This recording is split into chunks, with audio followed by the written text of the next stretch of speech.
vamos então para o assunto de hoje, que é a questão dos infoprodutos. Bom, a grande pergunta de todo mundo, quando o assunto é nômade digital, poxa, afinal de contas, como que a gente faz para poder ganhar dinheiro enquanto está viajando?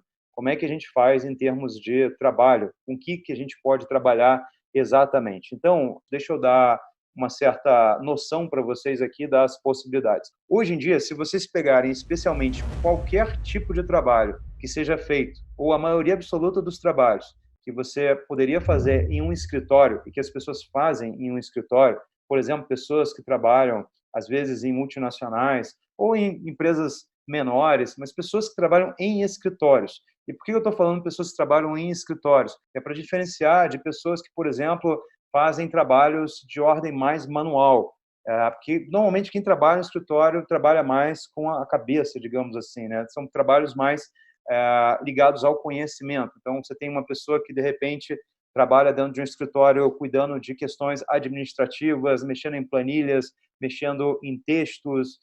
Você tem, sei lá, por exemplo, pessoas que trabalham com RH, pessoas que trabalham fazendo programação de software, pessoas que trabalham fazendo design. Tem uma série de trabalhos que são eminentemente trabalhos do conhecimento, que são trabalhos feitos em escritórios. Esse tipo de trabalho, quase qualquer um deles hoje em dia pode ser feito à distância. Não é necessário mais que uma pessoa esteja dentro de um escritório, dentro de uma empresa, para poder fazer esse tipo de trabalho de conhecimento, porque tem tecnologia de sobra para você poder fazer esse trabalho de qualquer lugar. Vinícius, mas então por que a maioria das pessoas trabalha de fato dentro de um escritório? Por que a pessoa tem que acordar de manhã, pegar o carro, pegar um transporte para ir para um escritório, se ela poderia fazer isso de casa? 99% das vezes é apenas por uma questão de cultura da empresa e talvez pelo fato de que a empresa ainda não está preparada para trabalhar de uma maneira remota com seus funcionários. Quando eu falo cultura, claro, as pessoas têm muita preocupação do tipo, poxa, mas se alguém vai trabalhar longe de mim, será que essa pessoa vai estar realmente trabalhando? Será que ela vai estar fazendo o que ela precisa fazer e assim por diante? E a verdade é que muitas empresas têm esse tipo de medo, muitos chefes e gerentes têm esse tipo de medo, e essa é a principal razão pela qual muita gente ainda não trabalha assim. Mas do ponto de vista de viabilidade técnica, tudo que a gente precisa do ponto de vista tecnológico para trabalhar em qualquer lugar já está mais do que resolvido, tá bom? Então, hoje é muito mais uma questão de achar alguém que esteja interessado em contratar você de uma forma remota do que propriamente uma questão de falta de viabilidade técnica. E aí é claro que existem outros tipos de trabalho que são trabalhos que demandam realmente você estar presente. Então, vamos imaginar o seguinte: se você trabalha cozinhando, você trabalha na cozinha, por exemplo, de um restaurante, pô, não tem jeito. Se você vai cozinhar, você tem que estar ali naquele lugar, naquele momento, para poder cozinhar. Se você trabalha servindo alguém, por exemplo, em um restaurante, por exemplo, como garçom ou algo assim, é óbvio, você tem que estar ali para poder servir a pessoa. Então, assim, não são só esses, mas eu estou só dizendo que existem trabalhos que são trabalhos em que não tem muito jeito, você vai ter que estar ali naquele ambiente. Mas, para uma gama enorme de trabalhos, é possível fazer de qualquer lugar. E são esses trabalhos que, particularmente, são úteis para quem quer ser nômade digital. Então, vamos lá. O que são exemplos hoje de trabalhos que são bem clássicos assim de nômades digitais? Um dos mais clássicos é o trabalho de redação de texto. São o trabalho de redatores. Então, imagina a seguinte situação. Você tem um site que é um site de notícias ou um site em que o dono do site, por alguma razão, ele precisa constantemente produzir conteúdo para aquele site. Tá? Tem um amigo, por exemplo, que ele tem um grande portal de conteúdo para o público cristão, né? Para o público evangélico e assim por diante. Então, dentro desse site, existem notícias para o público evangélico, existem informações dos mais diferentes tipos e existem pessoas que trabalham produzindo texto para esse site. Essas pessoas que produzem o texto para o site, esses redatores, eles podem estar em qualquer lugar do mundo, porque, a verdade seja dita, para você produzir um texto, a única coisa que você precisa é de um computador e acesso à internet. Então, é um tipo de trabalho, toda vez que o trabalho envolve apenas produção de texto, ele é um trabalho excelente para você fazer de qualquer lugar e tem uma boa galera trabalhando como nômade digital fazendo isso. Um outro exemplo clássico é o exemplo de design. Então, você tem pessoas cujo trabalho delas não é necessariamente produzir texto, mas é produzir, fazer com que as coisas fiquem bonitas num site, fazer com que as coisas fiquem bonitas numa, num cartão de visitas e em vários outros lugares. Então, pessoas que trabalham com design, de um modo geral, também podem facilmente fazer isso de qualquer lugar. A gente, por exemplo, tem uma designer que trabalha com a gente durante a semana e ela está no sul do Brasil, em Santa Catarina. A gente conhece ela por todas as interações que a gente tem com ela aqui online, inclusive ao vivo, igual como a gente está fazendo aqui agora, mas a gente nem sequer nunca encontrou com ela pessoalmente. A gente não conhece ela pessoalmente. Olha só que interessante. E está tudo bem. E ela faz tudo o que a gente precisa em termos de design, porque a gente conversa como a gente está conversando aqui agora. Um outro caso clássico é a questão de programadores, né? Então, tem vários programadores hoje em dia que trabalham remotamente para empresas, seja no Brasil ou em qualquer outro lugar do mundo.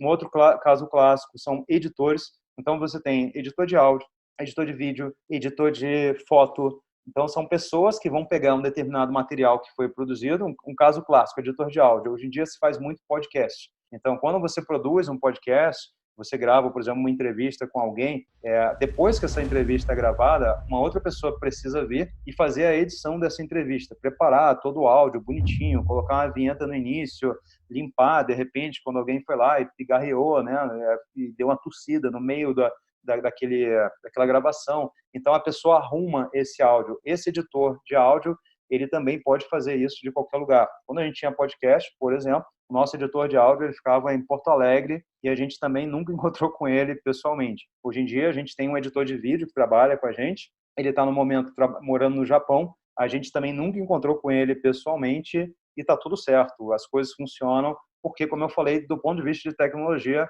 tudo está muito organizado já para isso. Agora, tem uns outros trabalhos que a gente às vezes não imagina, mas que também podem ser feitos com tranquilidade de qualquer lugar. Um caso clássico é o trabalho administrativo, assim, de escritório mesmo, auxiliar administrativo, sabe? Então, tem muita gente hoje que, de repente, trabalha em empresas cuidando de pagamentos, cuidando de planilhas, controlando contas da empresa e assim por diante. E vamos combinar, isso também dá para fazer de qualquer lugar. A gente tem uma amiga, inclusive, que é a Kelly, que ela trabalha com isso em grande parte. Ela é uma nômade digital que se formou com a gente, se formou no ano passado e hoje ela já está há quase um ano vivendo como nômade digital.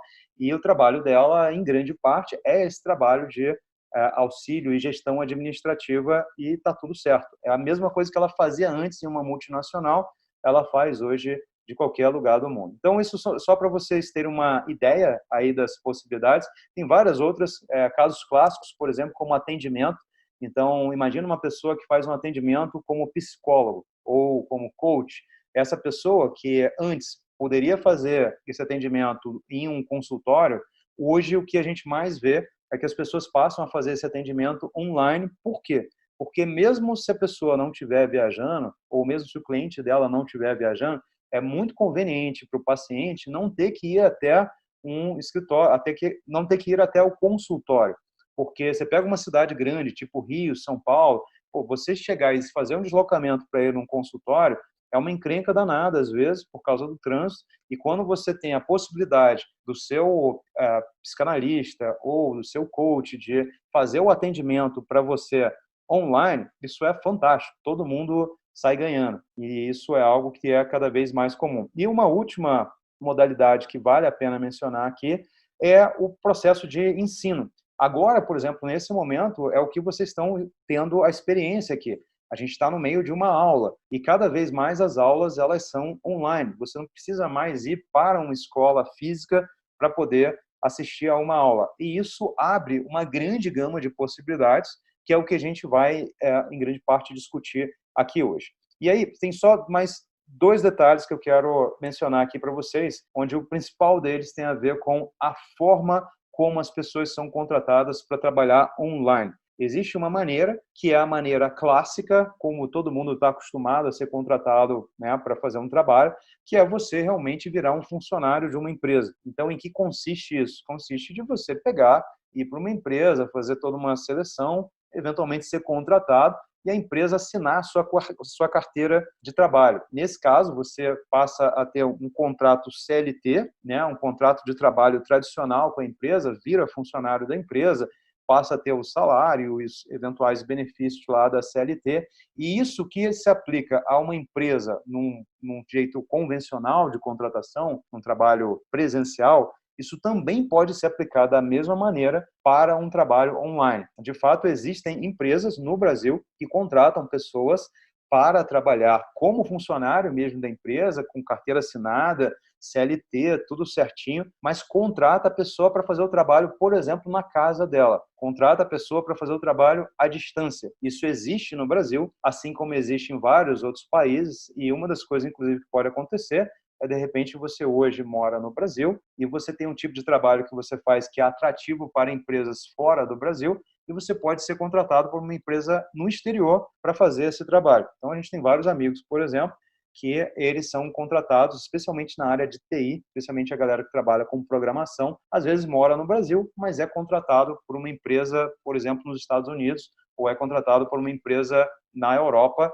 e isso, inclusive, é muito bom, porque o cara frequentemente está ganhando bem em euro, em dólar, e ele está tendo o custo de vida dele pago em reais no Brasil. Aqui na Armênia, isso é muito comum também. Aqui em Yerevan, muita gente trabalha no setor de TI sendo contratado por empresas dos Estados Unidos, sendo contratados por empresas da Europa Ocidental, e esse é um arranjo também bastante bom. Então, uma das formas de contratação é essa. Uma outra forma de contratação é você trabalhar como freelancer, é trabalhar como um profissional autônomo. E aí, nesse caso, quando você trabalha como freelancer, você não tem uma contratação naturalmente por CLT, o que você tem é um arranjo em que você oferece o seu trabalho para uma ou várias empresas. Então, no caso de uma designer, né? A nossa designer mesmo, ela não trabalha com a gente 40 horas por semana, ela trabalha com a gente apenas uma pequena quantidade de horas por semana. Nas outras horas da semana, ela pode estar oferecendo o trabalho dela de design para outras empresas ou para outras pessoas. Então, essa também é um arranjo possível. E aí existe uma terceira forma, que é uma maneira em que você cria um negócio online.